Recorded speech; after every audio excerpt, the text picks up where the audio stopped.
வணக்கம் அன்பு உறவுகளே, நான் உங்களின் ஸ்ரீ. இன்றைக்கு நாங்கள் எங்கே நிற்கிறோம்னு சொன்னால், இலங்கையில் கிளிநொச்சி மாவட்டத்தில் நாங்கள் ஒரு உதவி வழங்குறதுக்காக வந்திருக்கிறோம். அதற்கு முதல் எங்களுடைய சேனலை பார்க்குற உறவுகள், எங்களுடைய சேனலை நீங்கள் சப்ஸ்கிரைப் பண்ணி வெள்ளை தட்டி ஒரு கமெண்ட்ஸ் பண்ணி நல்லா பகிர்ந்து விடணும் என்று கேட்டுக்கொண்டு, இந்த இடம் வந்து A9 பாதை. இந்த A9 பாதையில் பலர் நீங்கள் கேட்டீங்கன்னு சொன்னால், இதில் பழைய மாவட்ட செயலம், அதாவது வந்து அரசாங்க அதாவது வந்து கச்சேரின்னு சொல்லுவேன், பழைய மாவட்ட செயலகம் அதில் இருக்குது.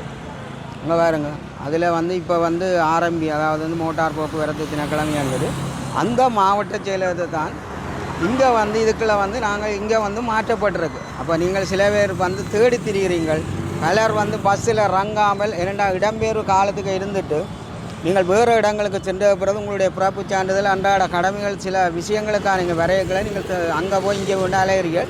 இந்த A9 பாதை இதில் வந்து முந்தி பழைய பிரதலப்புகளுடைய காவல்துறை செயலகம் இருந்தது, அதுக்கு அருகில் தான் இந்த ஒழுங்கை இருக்குது. அப்போ இந்த ரோட்டில் வந்து மாவட்ட செயலகம் இருக்குது. இது வந்து கிளிநொச்சி நகரத்தை அண்டிய ஒரு பகுதி. அப்போ இந்த கிளிநொச்சி நகரத்துக்குள்ளே இருக்கிற சிறப்பும் மக்களுக்கு பயன்பாட்டுக்குரிய இடங்களையும் தான் நாங்கள் இந்த காட்டுறோம். அதை சொல்லித்தான் நாங்கள் இந்த உதவி வழங்க போகிறோம்.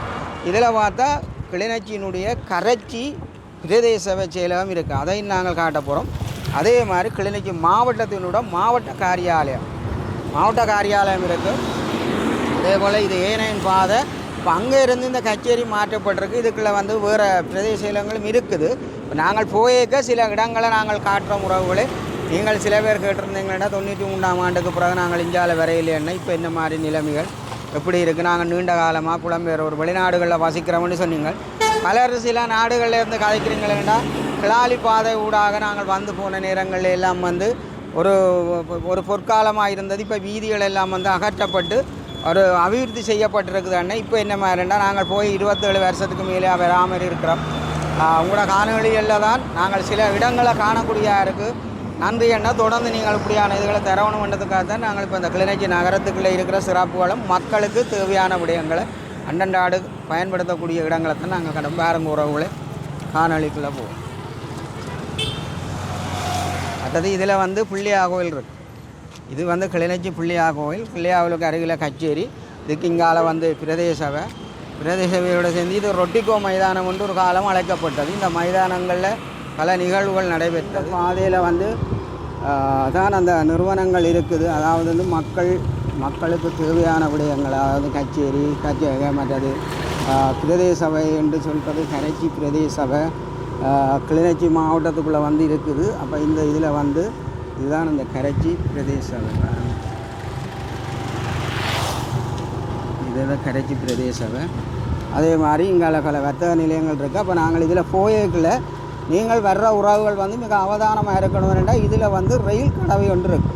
இந்த ரயில் கடவையை சில பேர் வந்து உதாசீனம் பண்ணி மதிப்பளிக்காமலாம் நீங்கள் போகிறீங்க. இதில் கடக்கிற பொழுது இதில் ஏற்கனவே ஒருவர் வந்து இறந்திருக்கிறார், இதில் பதிவும் இருக்குது. ஆகவே இந்த இடங்களில் நீங்கள் வரையக்க அவதானமாக வரணும். இதுதான் இந்த கிளிநொச்சி மாவட்டத்தினுடைய மாவட்ட செயலகம். வேறுங்க உறவுகள், நாங்கள் இதில் வந்து இப்படி இருக்கா. சரி, இப்போ நீங்கள் வந்து உங்களுடைய பிறப்பு சான்றிதழ்கள் சார்ந்து ஏனைய விடயங்களுக்கு நீங்கள் வாரது இந்த இடத்துக்கு தான் நீங்கள் வரவும்.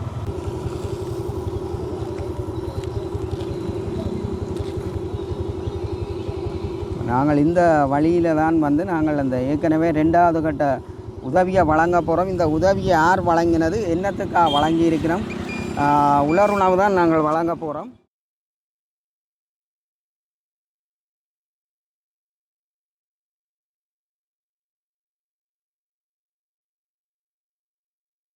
சொன்னபடி நாங்கள் அங்கே தொடக்கத்தில் கதைச்ச மாதிரி 2வது தடவையாகவும் வந்து நாங்கள் எங்களுடைய டீச்சர் வீட்டை வந்து இந்த இல்லத்தை தந்துட்டு எங்களுக்கு உதவி செய்திருக்கிறா. அவாவுக்கு நான் நன்றி சொல்லுறேன். அதே மாதிரி நேற்றைய நாளில் மிக சிறப்பாக வந்து இந்த நிவாரண பொதிகளை எல்லாத்தையும் உரிய முறையில் செய்து இந்த இடத்துல கொண்டு வந்து வச்சு எங்களுக்கு ஒத்துழைப்பு வழங்கி கொண்டு இருக்கிறான். நன்றி. இன்றைக்கு நாங்கள் வந்து இது கொடுக்கக்கூடிய மாதிரி இருக்குது.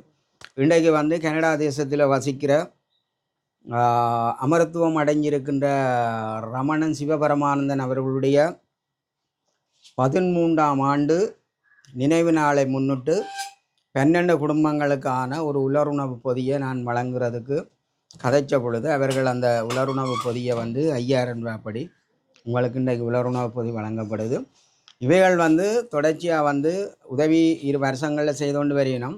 அண்மையிலே ஆனந்தபுரத்தில் வந்து நான் ஒரு காணொளி ஒன்று வெளியீடு செய்து அந்த காணொளி வெளியாகி 3 நிமிடத்திலிருந்து கனடாவிலிருந்து எனக்கு ஒரு தொலைபேசி அழைப்பு வந்து, அண்ணா உங்களுக்கு நாங்கள் எடுக்க இருந்த நீங்கள் ஆன்லைனில் அப்போ முதல் ஒரு கோல் வந்து மிஸ்கோலாக போயிட்டு திரும்ப 2வது தரம் இந்த ரமணனுடைய சகோதரி அவள் எடுத்து சொன்ன அண்ணன் இந்த முறையும் வந்து நாங்கள் இப்படி ஒரு இதை ஒன்றை செய்வோம்னு சொல்லி இப்போ இதுக்கு முதல் வந்து நான் காணொலிகள் போடாமல் கொடுத்தேன் உதவிகள். அப்போ இந்த முறை நாங்கள் சிறுவர் இல்லத்துக்கும் உலருணவு அதாவது வந்து அவைக்கு சிறப்புணவை வழங்கி போட்டு அவையோட காணொலியோட வந்து இன்றைக்கி நாங்கள் வந்து இங்கே வந்து நாங்கள் உங்களுக்கு இன்றைக்கி 61,500 அந்த கணக்கில் இருக்குது. உங்களுக்கு 5000 ரூபாய்ப்படி இந்த பொதி வந்து வழங்கப்படுது 12 பேருக்குமான. இந்த நேரத்தில் இந்த சந்தர்ப்பத்தில் வந்து இந்த உலருணவு பொதியை பெற்றுக்கொள்வதற்கு நீங்கள் தகுதியானவர்கள். நாங்கள் இதெல்லாம் வந்து சரியாக விவரம் எடுத்து இதை நாங்கள் தாரவனிட இதை நாங்கள் சமைச்சு சாப்பிட வேணுமென்ற ஒரு நிலையில் இருக்கிறது. அதே மாதிரி மாவீரர் போராளி குடும்பம் மிக வறுமையான ஒரு சூழ்நிலையில் இருக்கிறோம். அவைகளை யாரும் பெரிய அளவில் தேடி பார்க்காத கிராமங்களில் இருந்து தான் நாங்கள் இன்றைக்கு இதெல்லாமே புதுமுகங்கள். இவைகளை வந்து ஒருத்தன் தேடி பார்க்குறல அவையும் கொண்டே கொடுத்துட்டு போகிறது. அண்மையில் கூட ஏந்தி நகரிலெல்லாம் சில பேர் சொல்லிச்சு இந்த மாவீரர் நாள் பெற்றோர் கௌரவிப்புள்ள கூட நாங்கள் உள்வாங்கப்படையில் பலர் வந்து வீடு வீடாக கொண்டு வந்து வெள்ளானத்தில் உலருணவு கொடுத்துச்சினும் அது கிடைக்க அது டீச்சருடைய கவனத்தில் இருந்தது. நானும் போயிருந்தேன் ஒரு நிகழ்வுக்கு. அந்த வகையில் நான் அந்த கவனத்தில் எடுத்து நான் சொன்னேன்டா எனக்கு உதவி வர கொஞ்சம் குடும்பங்களுக்கு உதவி செய்வோம். இந்த உதவியை வழங்கின ரமணன் சிவபரமானந்தனுடைய குடும்பங்களுக்கு நாங்கள் எமது சேனல் சார்பில் நன்றியை தெரிவிக்கிறோம். உரிய பயனாளிகளுக்கு இதை வழங்குவதில் நாங்கள் மகிழ்வடைகிறோம். அந்த குடும்பம் மென்மேலும் நல்லா இருக்கணும். அவருக்காக அவருடைய ஆத்மா சாந்தி அடைவதற்காக எங்களுடைய வேவி ஆசிரியர் அவருக்கு ஒரு சிறிய பிரார்த்தனை ஒன்று எடுப்போம். நாங்கள் எல்லாரும் ஒன்று சேர்ந்திருக்கிறோம் ஒரு நல்ல ஒரு தியாக நிகழ்வில். அந்த தியாகம் தர்மம் எல்லாம் எங்களுக்கு ஒரு நல்ல ஆத்மத்துக்கு திருப்தி தரும். உதயம் யூடியூபி நிறைய சேவைகளை செய்து கொண்டு வருகிறார்கள். சான்ம காலத்தில் என்னோட இணைஞ்சு நான் நிறைய செய்து கொடுத்து கொண்டிருக்கிறேன். 3ஆம் ஆண்டு நிகழ்வுக்கும் நாங்கள் ஒரு நடனம் பாட்டு உடனே எழுதி உடனே அடித்து உடனே வெளியிட்டு பெரிய ஒரு வரப்பிரசாதத்தை தந்து கொண்டிருக்கிறேன். ஏன்னா எல்லாரும் இந்த காலத்தில் இறங்கி வந்து செய்ய இப்படியான நல்ல காரியங்களை வேண்ட டிவி இந்த உதயம் சேனல் நிறைய சேவைகளை செய்து கொண்டு வராங்க. காடுகள் மேடுகள் மலைகள் எல்லாம் இறங்கி எங்கே தேடலோ எங்கே கஷ்டமோ எங்கே இதோ தேவையோ அந்த இதை நிவர்த்தி செய்து கொண்டு வர்றதுக்காக நாங்கள் எல்லாருமா அந்த உதயம் சேனலுக்கு நாங்கள் எல்லோரும் கைதட்டி ஒரு பாராட்ட முதல் தெரிவிப்போம். அம்மா ஒரு கைதட்டி விடுங்க அம்மா, உதயம் சேனல் வாழ வேணும். இன்றைக்கும் ஒரு ஆத்ம சாந்தி நிகழ்வுக்காக இந்த மாவீரர் போராளி பாதிக்கப்பட்ட அம்மாக்களுடைய குடும்பங்களை சேர்ந்தவர்களை எடுத்து இதை வழங்குகிறார்கள். இந்த பொதியை மிகுந்த உண்மையாக இரக்கமாக இருக்கிறது. இப்படி எல்லாரும் தேடி வந்து செய்ய மாட்டார்கள் இந்த காலத்தில். அந்த தொடர்பை எடுத்து இப்படி செய்யும் எங்களோட தம்பி சிறிக்கும் நாங்கள் நன்றியை கூறிக்கொண்டு ரமணன் சிவபரமானந்தன் அவர் இறந்த ஆத்ம சாந்திக்காக இன்றைக்கு இங்கே வந்து இதை செய்கிறார்கள். அவருடைய ஆத்மா சாந்தி அடையணும் என்று நாங்கள் ஒரு பிரார்த்தனை. அவருடைய குடும்பம் தலைக்க வேணும். இப்படியான தர்ம பணி செய்கிறவருடைய பரம்பரை சிறப்பாக வேணும். அதற்காகத்தான் இந்த தர்மங்களை செய்கிறார்கள் என்று வேண்டிக் கொண்டு அவருடைய இதுக்காக நாங்கள் ஒரு தேவார பிரார்த்தனை செய்து கொள்வோம். திருச்சிற்றம்பலம்.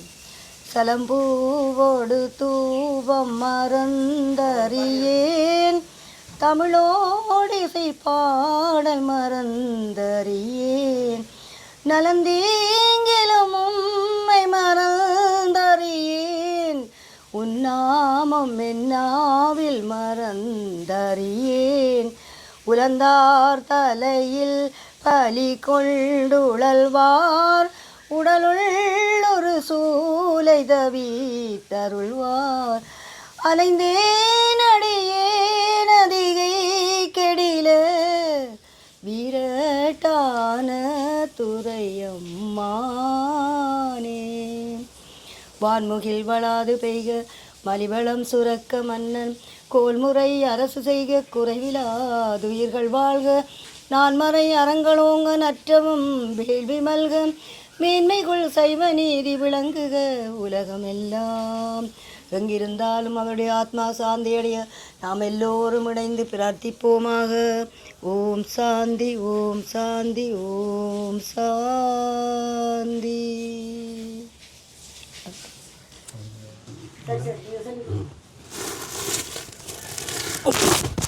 நானே தூக்க முடியாமல் இருக்கு. பரவாயில்ல. இந்தா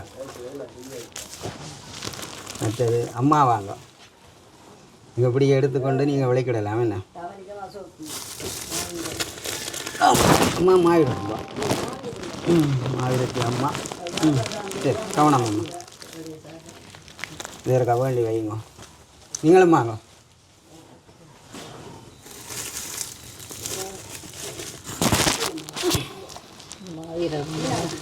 சரியா, பரவாயில்ல. அவன் ஆத்மா சாந்தி. கவனம் கொண்டே வைங்க முன்னுக்கு. தடக்கப்பட்டு விழுந்துடாங்க. நீங்களும் வாங்க. அம்மா வாங்க வாங்க. பிளாஸ்டரோடு இருக்கிறீங்க, வெளியில் போகிறதுக்கு அவசரப்பட்டு.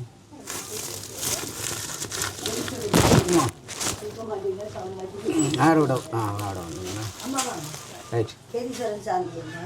அம்மா என்ன சிக்கன் குனியா வந்ததோ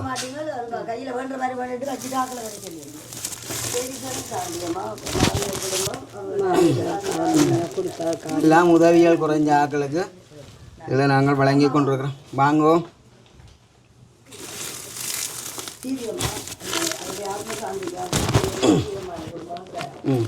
சரி, தூக்குவீங்களே.